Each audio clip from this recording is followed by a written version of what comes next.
English translation, 439th contact. Monday, 15th January 2007, 00.03 hours.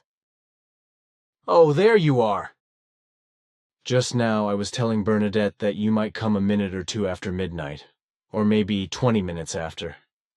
But I had to go to the office. And there you are waiting. Be greeted, my friend. I have been waiting for you for quite some time because I am fully loaded with questions that I answered for a bulletin and on which I would like to hear your opinion. Then there are other questions as well.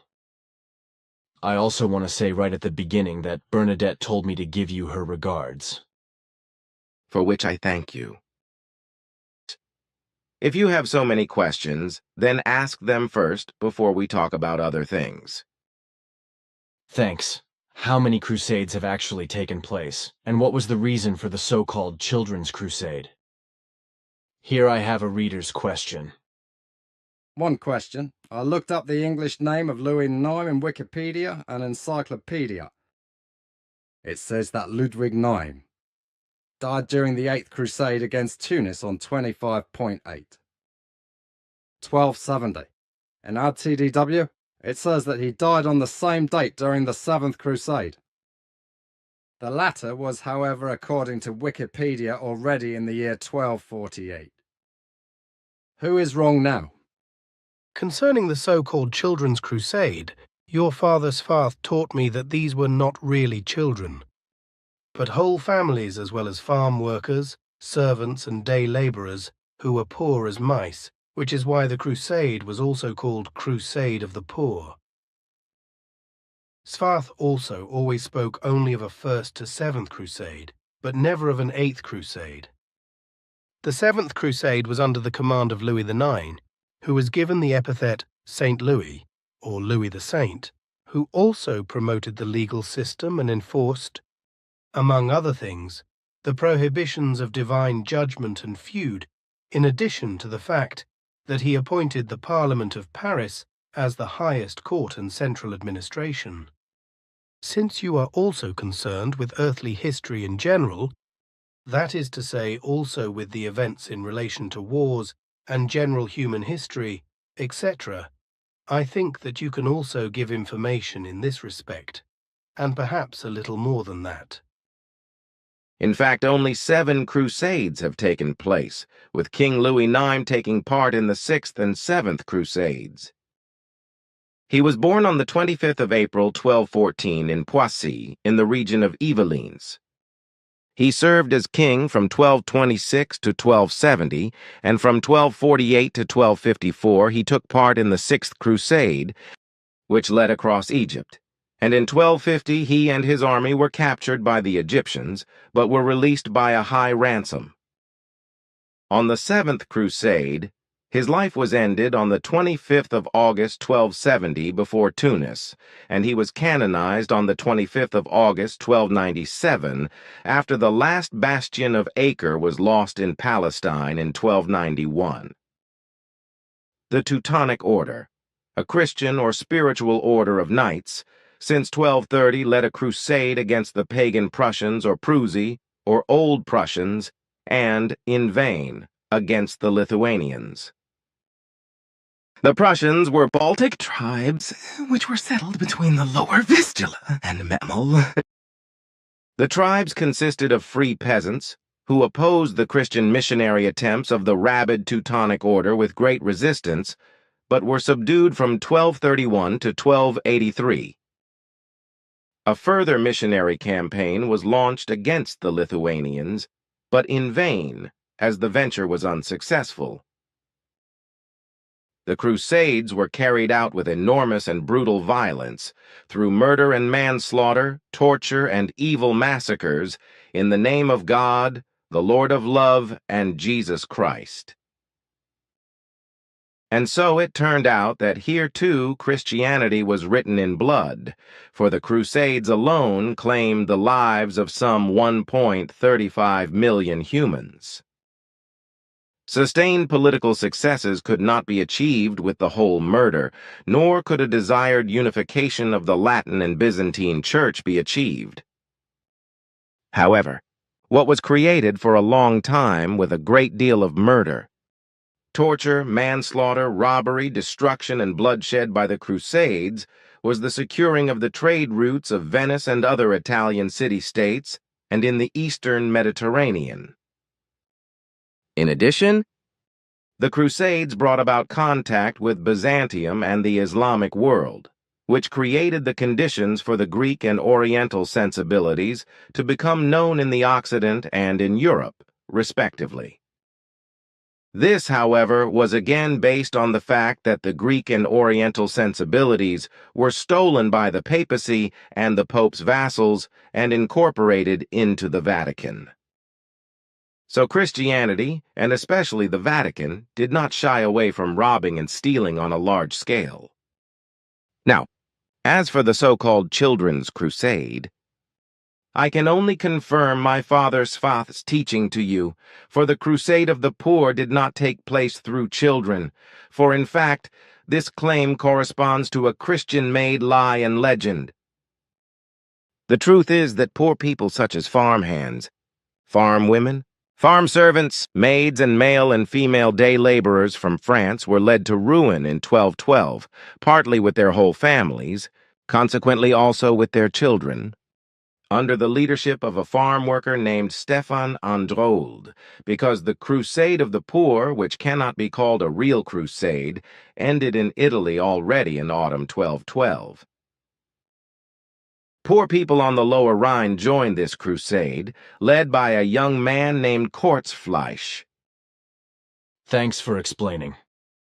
At the 279th official contact conversation on the 3rd of February 2000, the two of us talked together about the Tower of Babylon, and you said that the confusion of language was caused by a natural event. At that time, you explained the following, as it is written in Contact Conversation Volume 8 on pages 107 and 108. The explanation of the Bible is wrong. In truth, the tower was built by the most diverse groups of people who had many different languages and could communicate with each other only through those who knew the language.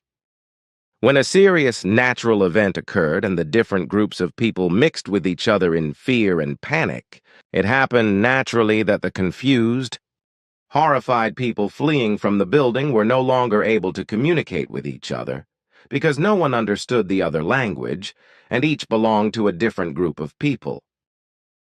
What kind of natural phenomenon was that? Perhaps an earthquake? If so, did the 91-meter-high tower not suffer any damage? In fact, it was an earthquake which also caused severe damage to the tower that was being built.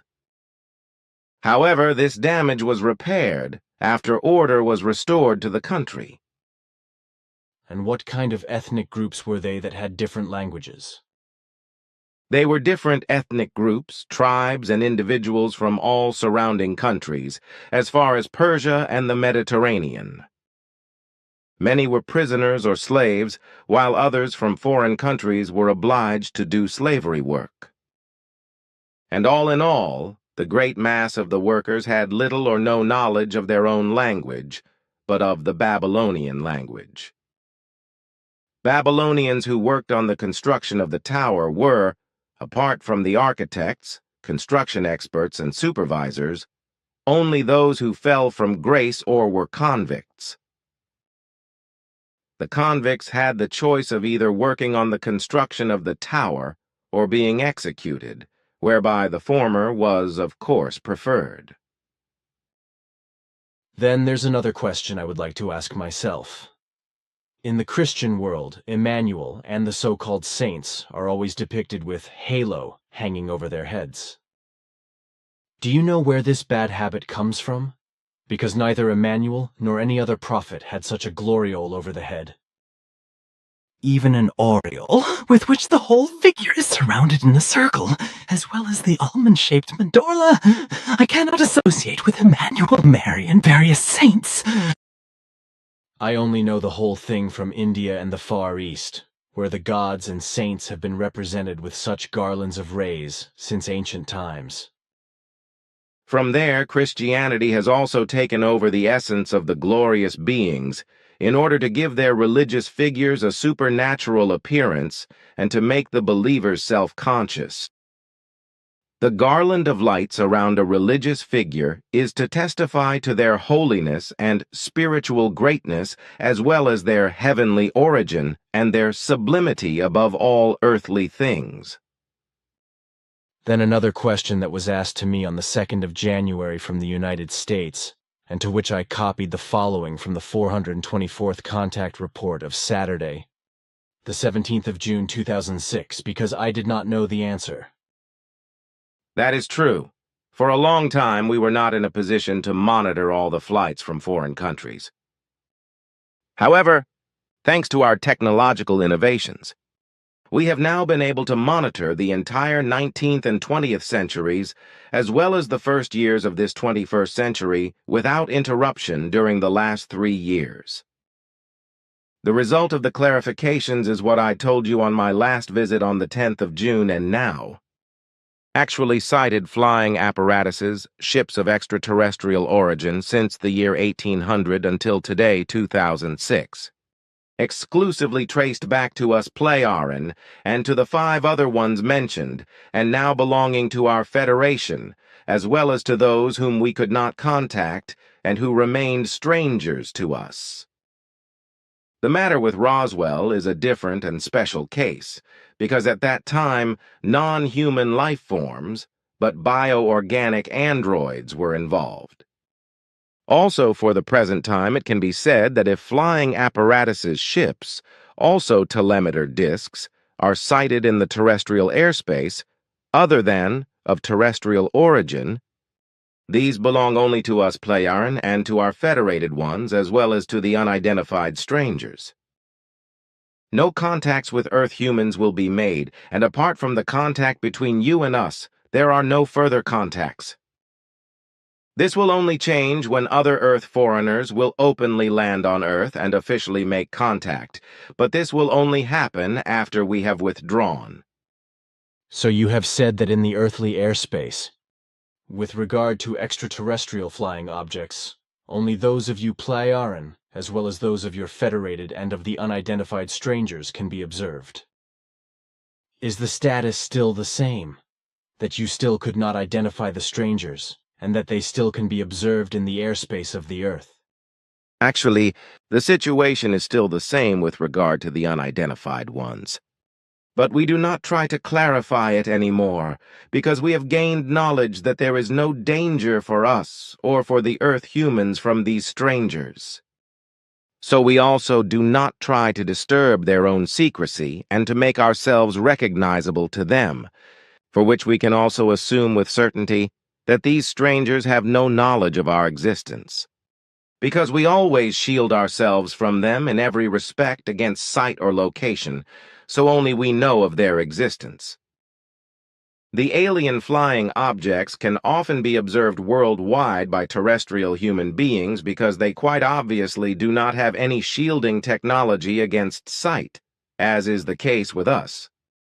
What we have also clarified, however, is the fact that these strangers possess the most varied forms of flying objects, but also that they have no contact whatsoever with Earth humans and have never come into direct or indirect contact with such people. And consequently, there can be no reports of the experiences of any Earth humans. So the unidentified flying objects observed in the last months, insofar as they were of extraterrestrial nature, are thus only a matter of concern to you Pleiaren, your federated and the unidentified strangers, but not to other strangers from space. That is not correct. No. Because since 1st July 2006, we have extensively shielded our aircraft in order to be able to monitor how often the unidentified strangers can be observed on average in the entire earthly airspace during a year. This is a special investigation which will continue until the 30th of June 2007. Aha. Then since the 1st of July 2006, all observations of unidentified flying objects, which were probably of extraterrestrial origin, have been flying apparatuses or ships of the unidentified aliens. But one more question. Since when have they been on Earth and flying around in the air? Looking back into the past, we can see that these aliens have been appearing in the air for several centuries. This, of course, explains a lot, especially many appearances of UFOs, which could not be assigned to earthly phenomena, as well as not to earthly flying machines, because at that time no such machines existed. Neither did they belong to you, Pleiaren, or your Federation. Because if I take your old explanations into account, you have always been wary of being sighted by people of the Earth. Regarding the unidentified strangers, have you not tried to make contact with them and find out what their mission is here on Earth? Your words are correct regarding the unidentified flying machines that were observed on the Earth in earlier centuries. With regard to the unidentified aliens, the following must be said. Over the past few years, we have made several attempts to contact them. But according to our control equipment, our signals, for reasons unknown to us, always radiated back to us before they could even reach the direct range of the alien aircraft. From this, we deduced that the strangers were not willing to make contact, so we stopped our efforts to make further contact attempts. And since we only tried to make ourselves noticeable in the form of the signals mentioned above, but not by sighting or locating them, the strangers did not discover our presence so far. As a result of the fruitless attempts of contact on our part, we are not aware of the alien mission. Also, it is only since 1 week that we have known, through further investigations into the past, that these foreigners have been present on Earth for a very long time, and that they appear again and again in such a wise that they can be observed by Earth humans. But as I already explained, there is no proof that they would have come into direct or indirect contact with Earth humans, because for such contacts, we did not find any evidence with any Earth humans. These are our latest findings. Nothing else is known to us so far, and we will not make any further attempts to contact them. There have been reports since July 2006, just since you are completely shielded from detection and visibility, of UFOs that I do not think can be linked to terrestrial aircraft or any other flying devices or to natural terrestrial phenomena. We are aware of this. And indeed, some of the unidentified flying machines are in some instances a cause of concern to the aliens, while other observations are nevertheless attributable to terrestrial flying machines or natural phenomena. Thank you. Then I have another bulletin question here, to which I have written an answer that is to be published in Bulletin 62 next December. It is a delicate subject, on which you certainly have more information and knowledge than I do, and on which I would like to know from you whether everything I have written is correct, or whether I need to change or add anything. Maybe everything is a bit too long. If I may read you the whole thing? Of course. Now, first the question, then the answer. Question. Yesterday evening 6 to 1 to 2007, I watched the film Schindler's List, and the question arose again what the motives of the Nazis were for wanting to destroy the Jewish citizens. Such an idea does not come from a beer mood on a whim. There must have been deeper reasons. Answer. This question cannot be answered with a few words or sentences, because the entire circumstances of the persecution of the Jews and the murder of Jews from time immemorial, as well as the Holocaust in the Nazi Empire, require a longer explanation. The motives of the Nazis were traditional anti-Semitism and hatred against the Jews. Anti-Semitism is based on a dislike and hostility towards the Jews. And since time immemorial, there has even been hatred in play, which was extensively expressed in all possible forms against the Jewish faithful.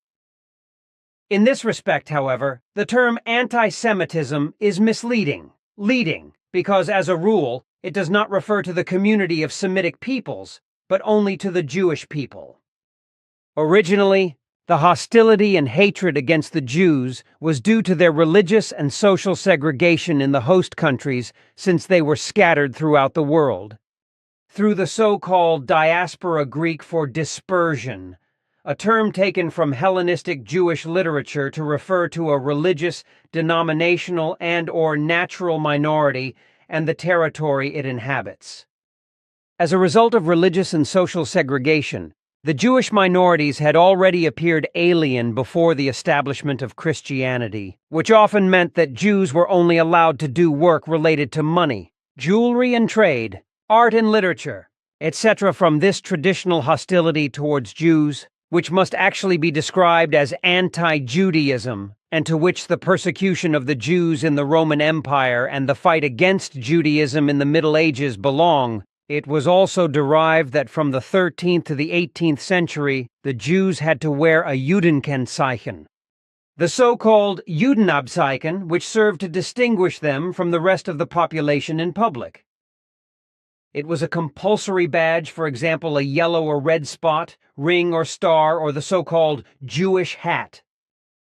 Also, the funnel-shaped, mostly yellow Jew's hat, which was intended for men, was a sign of Jewish affiliation.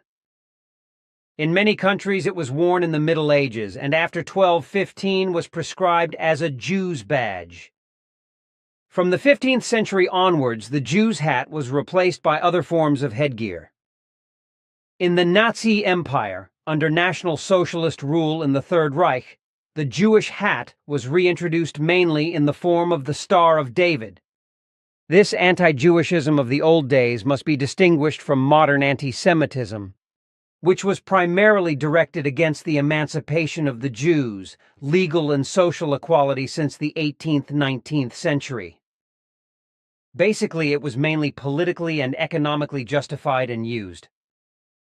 Since the end of the 19th century, racist anti-Semitism gained increasing political influence, especially in Germany, Austria, Hungary, and also in Eastern Europe.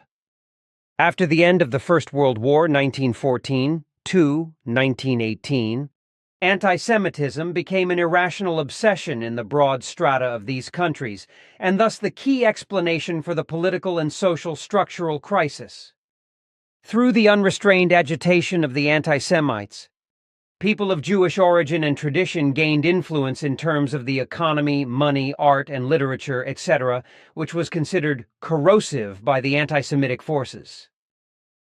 The whole thing represented all forms of capitalism, liberalism, and socialism in the eyes of the anti-Semites only as different manifestations of a targeted, parasitic Jewish infiltration.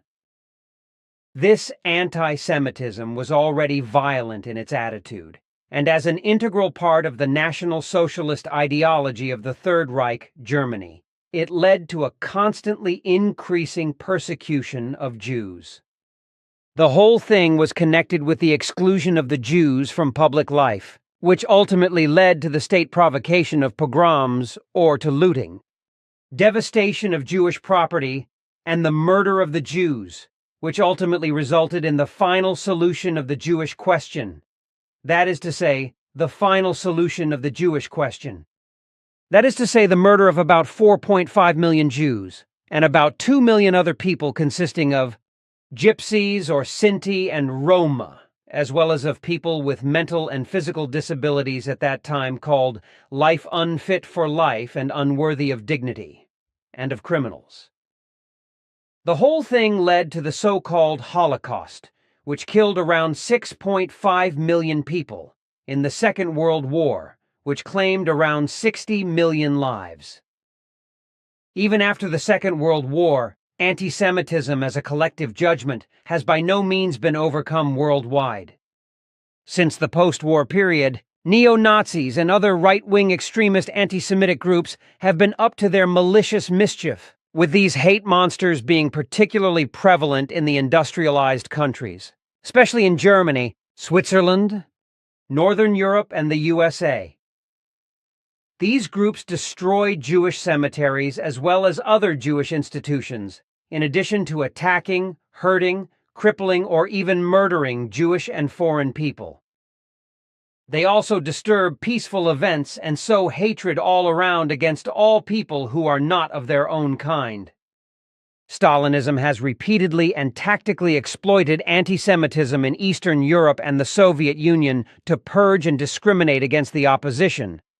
And since 1989 to 92, there has been an alarming resurgence of party political anti-Semitism in the so-called post-communist countries. Anti-Semitism in the Anglo-Saxon countries is of a religious, economic, or socially discriminatory nature. If we look at the Middle East conflict or the Six-Day War of 1967 in the Middle East, we can see that anti-Semitism of its own ideological nature has emerged in the Islamic Arab countries, directed in a struggle of the Arabs against Zionism and the State of Israel. In recent times, however, transitions between anti-Zionism and anti-Semitism have also become apparent, although the fact that the motives lead to anti-Semitic consequences, either unconsciously or for ideological reasons, must not be ignored. The term Semites is actually a term that only came into being in the 18th century, which, on the basis of the biblical table of nations, describes a number of peoples as having a common language, namely Semitic. This table of nations is a list of the descendants of Shem, Ham, and Japheth, the three sons of Noah, listed in Genesis 10. It is based on the common belief in antiquity that one ancestor stands for each people. Relationships can then be explained genealogically. 71 names of peoples are mentioned in this list, which is intended to give an overview of the peoples known to biblical Israel. The peoples in the north are thus traced back to Japheth, the peoples in the west to Shem, and the peoples in the south to Ham. It is said that 26 peoples went out from Shem, among them the Elamites, Assyrians, Babylonians, and Arameans, etc. But the table of peoples is essentially geographically oriented, according to which the settlement area of the Semites extends from western Anatolia to Persia and from Armenia to the Red Sea. In terms of ethnology, the peoples mentioned do not form closed groups. So the term ethno is graphically unsuitable and, moreover, discredited by its evaluative misuse in 19th and 20th century racial theories, anti-Semitism, and racism. The term can therefore only be applied to the Semitic languages from a linguistic and limited point of view. With regard to the elimination of anti-Semitism, the international treaties and the efforts of the UNO to guarantee human rights serve, among other things, as a basis. In addition, there are also national prohibitions on the different treatment of people on the basis of origin, religion, race, and political opinion. Societies for Christian-Jewish cooperation strive to combat anti-Semitic prejudices at their roots, while various church studies and decisions have attempted to define the relationship between Christians and Jews theologically. Fundamental to the anti-Semitism that emanates from the Christian world and relates to the Jews, many Christians hold them responsible for the crucifixion of Emmanuel, alias Jesus Christ. For this reason alone, they have been stirring up hatred against Judaism since time immemorial. But this is absolutely nonsensical.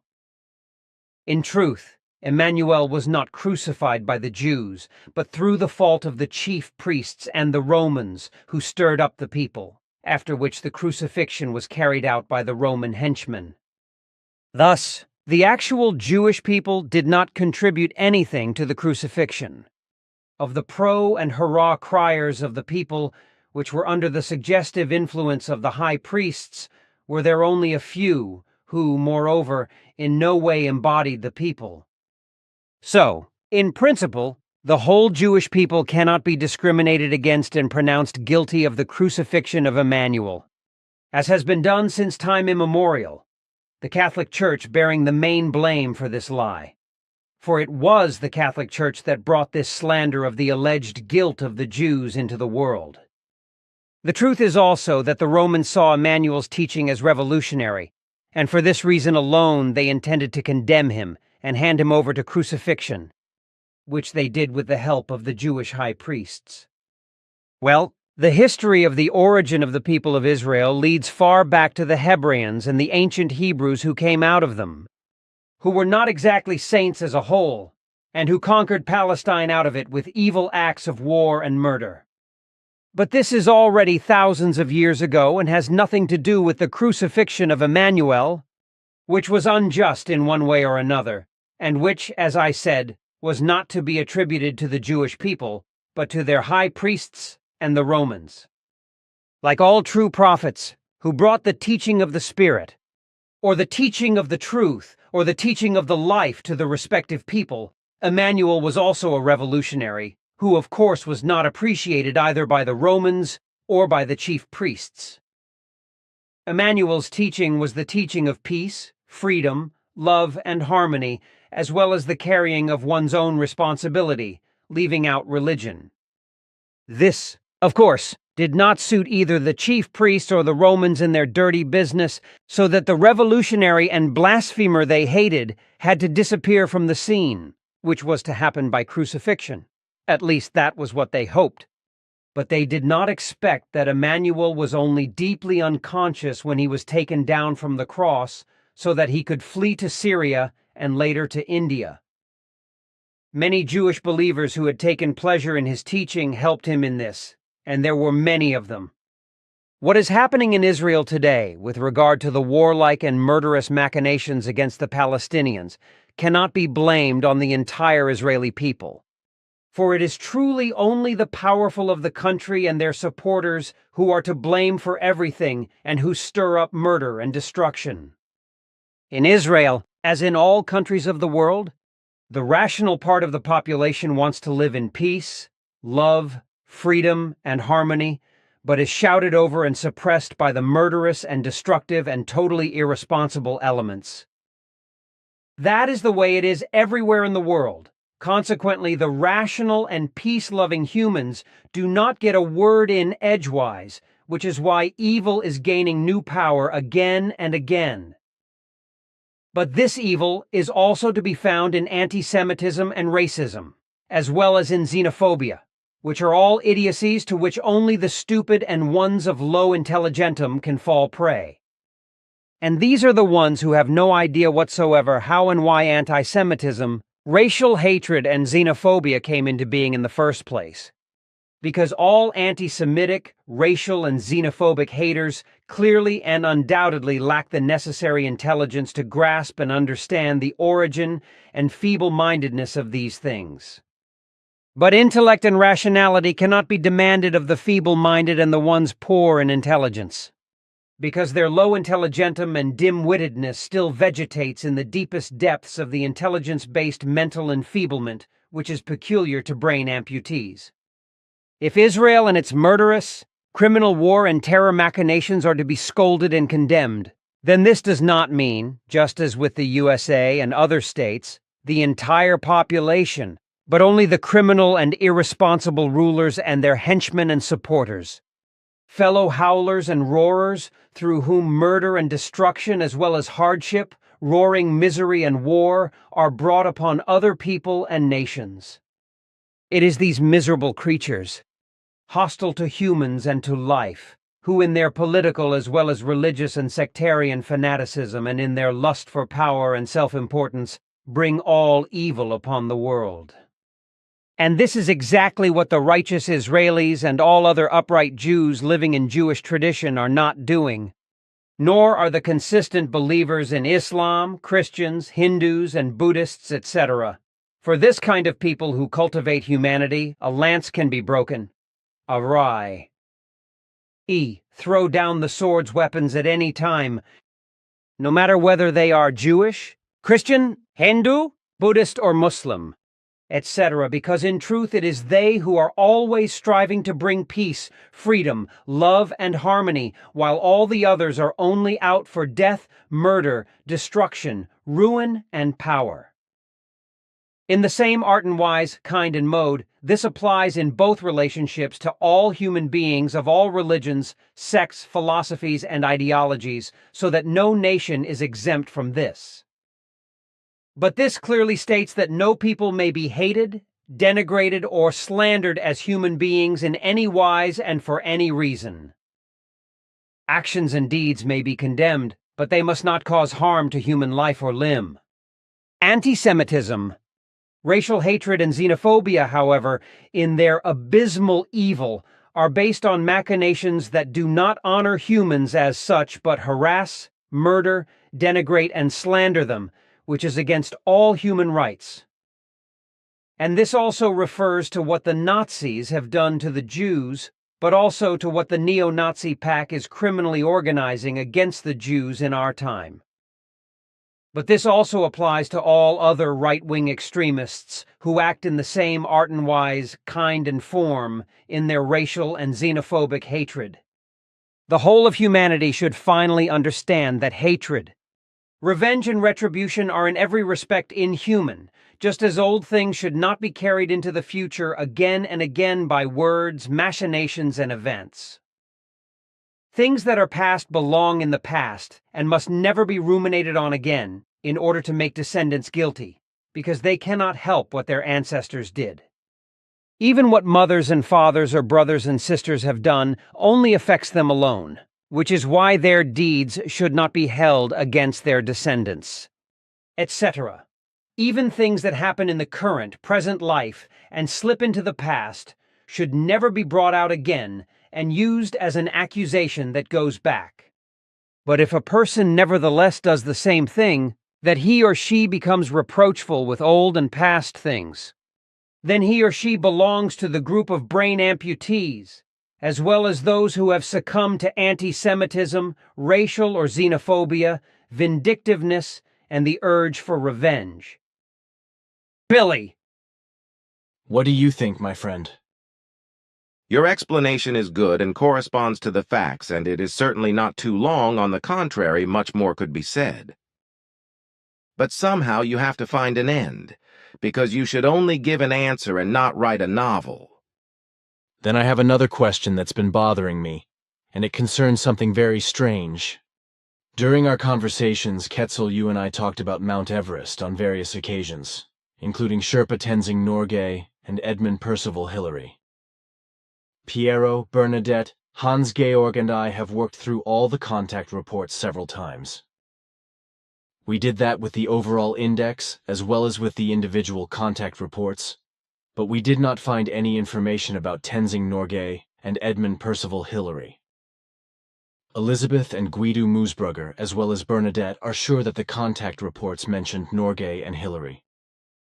I also know for my part that Quetzal, you and I really did talk about these men, also in connection with the fact that Hillary and Norgay were only supposedly on the summit of Mount Everest in 1953.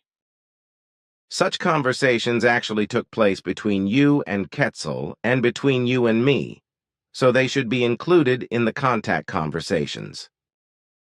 But that is not the case in the new blocks or the original reports. This is really very strange. But if you will be patient, I will contact Quetzal right away, who has our original records in safekeeping, which we also use for the correction work with Bernadette and you. Unfortunately, I cannot retrieve those records from here. Yes, please, ask Quetzal.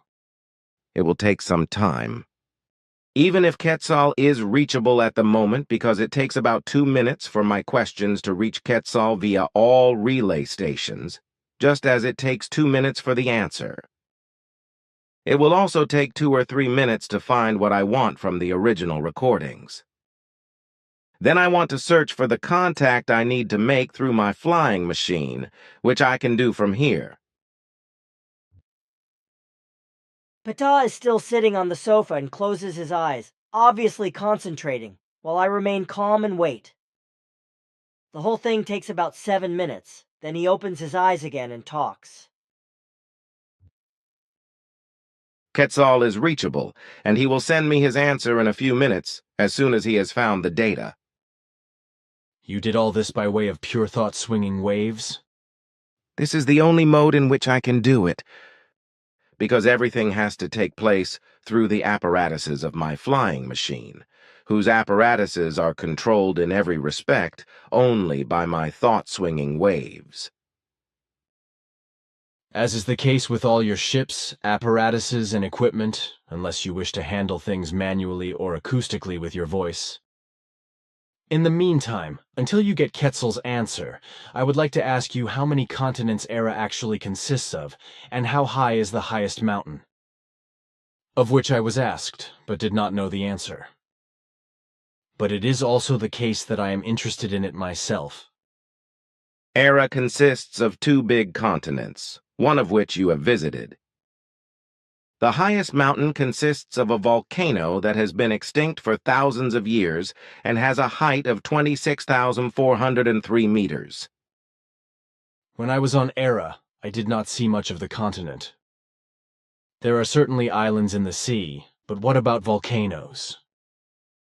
And further, what about seaquakes, earthquakes, and storms? I'm also interested in how old the planet Era actually is.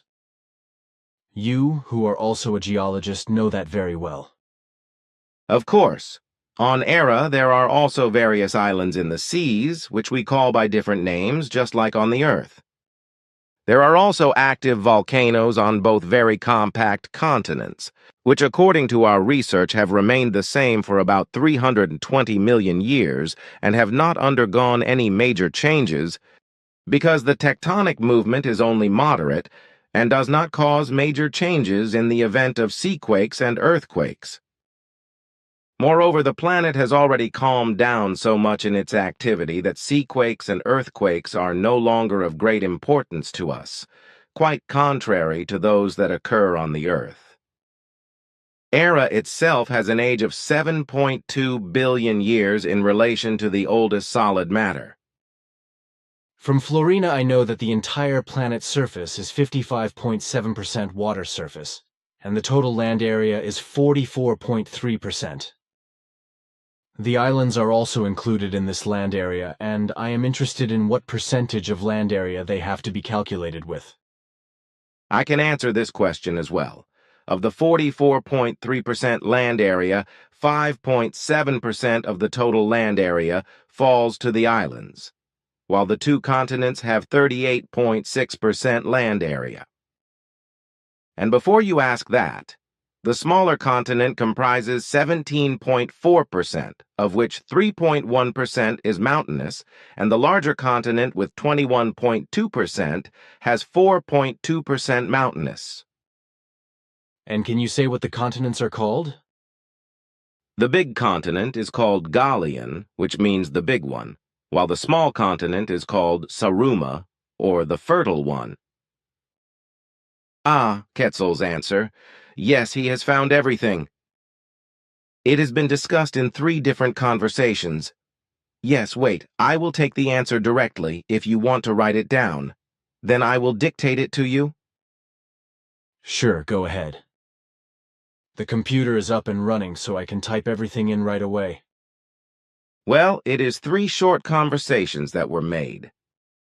But it is incomprehensible to me that the notes for this are missing, because they were written down by you, and I also know exactly that we edited them during the joint correction work, therefore Bernadette, you and I. Why they are still missing is beyond me and seems extremely odd. But about those conversations, 223rd Contact Report, the 1st of May, 1988. When was the first attempt to climb Mount Everest actually made? That was long before Tenzing Norgay and Edmund Hillary climbed the mountain in 1953. That corresponds to the truthfulness. Our records show that as early as 1873, the first attempt at ascent by locals was made, but it failed miserably. The next attempt was in 1921, from the Tibetan north side of the Rongbuk Glacier. With one exception, however, the attempt remained, as did later expeditions. With regard to Edmund Parsival Hillary and Sherpa Tenzing Norgay, it must be said that, firstly, these 2 were not the first to climb Mount Everest, for that was an Englishman single-handedly in the mid-1920s, and secondly, Norgay and Hillary did not reach the summit of Everest, but turned back just below it, after which they claim to have been at the highest point of the mountain. 260th Contact Report, the 3rd of February, 1998.